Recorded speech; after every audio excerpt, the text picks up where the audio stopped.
Hi,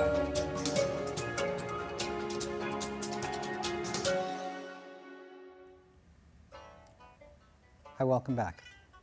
I want to take a few minutes today and talk about doying. There's a little subtlety, there's a little bit of granularity that I want to dig into a bit. When we talk about doying, we talk about facing the shape, and that means putting your center line on the line of attack. That means facing the opponent's rotational axis directly. But there's a bit of confusion when you start chum Q. There's a bit of confusion because when we play the chum Q form, we play it open. So our center is not facing where our opponent is. Our center line is not facing the line of attack. And this happens in a lot of locations. We bring the hand back and then we move the center line. But there's a fair number of places in the form, in all of the forms, well, except maybe Sealam Tau, in all the forms where you're not actually facing the shape, but your hands are. So I want to talk a little bit about why that exists and the situation where that would be used. When we play some of the techniques, perhaps Tanda, perhaps Bong Sao, we're going to be a little bit unsquare. We're going to unsquare a bit, especially with Bong. It's a little bit more predominant. So if we play the Chi Sao here, and I do like Bong. Here I've put my Bong on center. I'm facing over there. Accordingly, let's do the side. Bong energy is on center. I'm facing over there. So in this situation, I'll be what I call overshifted. Because here, ultimately, this is where I want to be. I'm square. If I'm going to unsquare myself, I'm allowed to unsquare myself to the amount that I face his shoulder. So to say that differently, I've got all of this shape. If I can face this shape with my center line, I'm still facing the shape.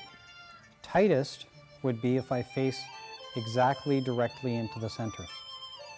But if I do that with this hand, I don't have room for my fist. So I'm allowed to open up a little bit so that my facing nears his shoulder. Too much is no good. Even if my hands are on center, I've overshifted here.